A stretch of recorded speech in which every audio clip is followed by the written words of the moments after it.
the guy who builds electric cars and is trying to go to Mars, is now officially a social media mogul. It wasn't easy. Twitter's board activated what's known as a poison pill, a way of trying to stop someone from acquiring the company by flooding the market with shares, making a buyout more expensive. However, the board warmed up to the idea of a takeover after he disclosed he secured $46.5 billion in financing. According to the Securities and Exchange Commission filing, Musk said he put in $21 billion in equity financing, while banks, including Morgan Stanley and other firms around the world, lined up another $25.5 billion in various forms of debt and margin loan financing. This is greater than his offer to buy Twitter at $54.20 a share, totaling approximately $44 billion, which he said was his best and final offer. And if it didn't work out, he said he'd sell the 9% of stock he currently owns and walk away.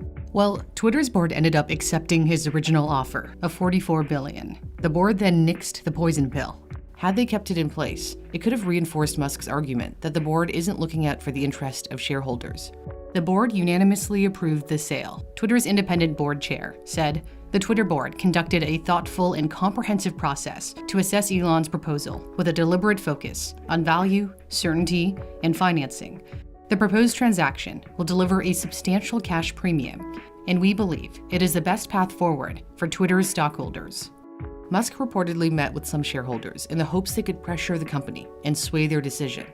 He had hinted that he was even willing to circumvent the board by appealing to shareholders to sell their stock directly to him, known as a tender offer. He alluded to the strategy, tweeting, "Blank is the night," potentially in reference to F. Scott Fitzgerald's novel, Tender is the Night. A couple of days before that, he tweeted out the lyrics, "Love Me Tender," from Elvis Presley's hit. So how will Twitter differ now that Musk is at the helm? He's flirted with several changes, from converting its San Francisco headquarters into a homeless shelter, adding an edit button, or musing about changing the bird logo to a doge. Above all else, Musk says he wants Twitter to become a public square for free speech. In his original SEC filing, stating his desire to buy the social app, Musk said Twitter has potential to be the platform for free speech around the globe, but doesn't feel it is in its current state, saying, "I now realize the company will neither thrive nor serve the societal imperative in its current form."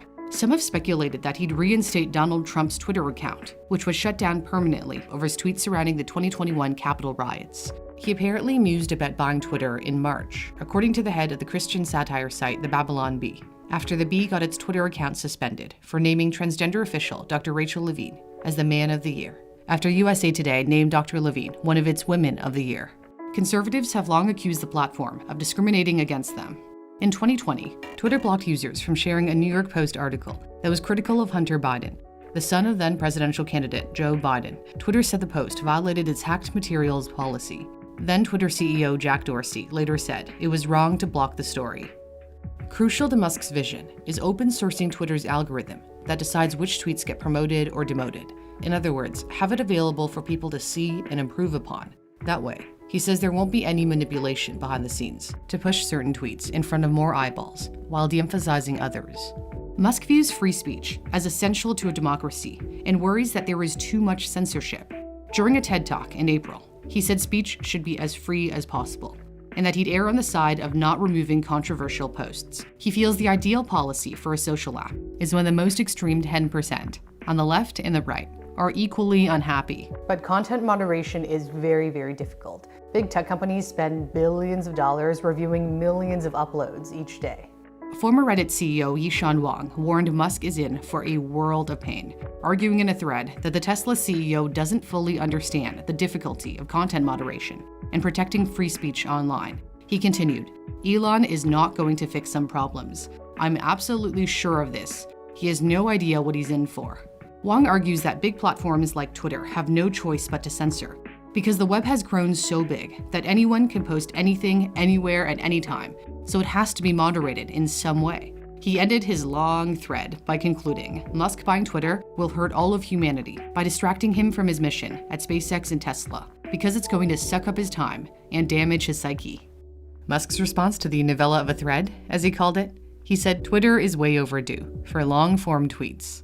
His legion of diehard fans might say, don't bet against him. As for his critics, and there are quite a few, Musk tweeted, "I hope that even my worst critics remain on Twitter, because that is what free speech means." when he officially confirmed he wanted to buy the app that serves over 200 million daily users. He said in the SEC filing, "Twitter has extraordinary potential," adding, "I will unlock it."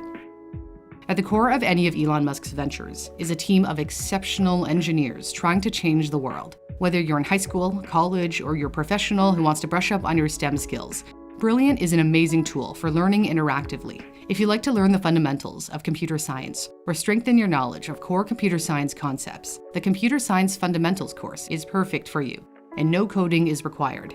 And if you want to dig deeper and learn more about artificial intelligence, their Introduction to Neural Networks course is a great way to learn about data processing machines by experimenting hands-on. There are no tests on Brilliant, and if you ever get stuck, you can read the explanation for more. Brilliant is free to try out if you head to the link in my description or pinned comment, brilliant.org/newsthink. And the first 200 of you to click my link will get 20% off the premium subscription, which gives you access to all of their offerings. Thanks for watching. For Newsthink, I'm Cindy Palm.